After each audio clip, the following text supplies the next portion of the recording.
4 তারিখ শুক্রবার। দেখো কি কি বানিয়েছিলাম। সকাল 9টার মধ্যে রান্না করতে হয়েছিল, 9:30টার মধ্যে খেয়ে ওদের বাবা বেরিয়ে গেছে।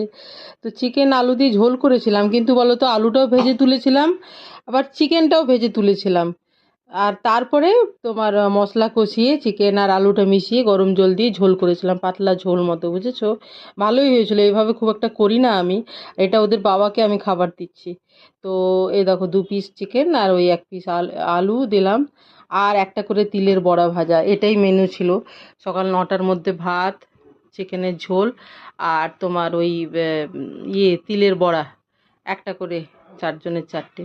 এই দেখো পাতলা টাইপের ঝোলটা হয়েছে। কি বলো তো, চিকেনটা নুন হলুদ দিয়ে একটু ভেজে নিয়েছিলাম তেলে, আর আলুটাও নুন হলুদ দিয়ে তেলের মধ্যে ভেজে তুলে তারপরে তেলের মধ্যে মশলা কষিয়ে আর ঝোল রান্না করেছিলাম।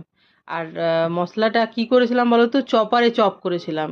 পেঁয়াজ রসুন আদা লঙ্কা টমেটো, আর এই যে একটা করে তিলের বড়া, এটাই হলো 9টার মধ্যে রান্না।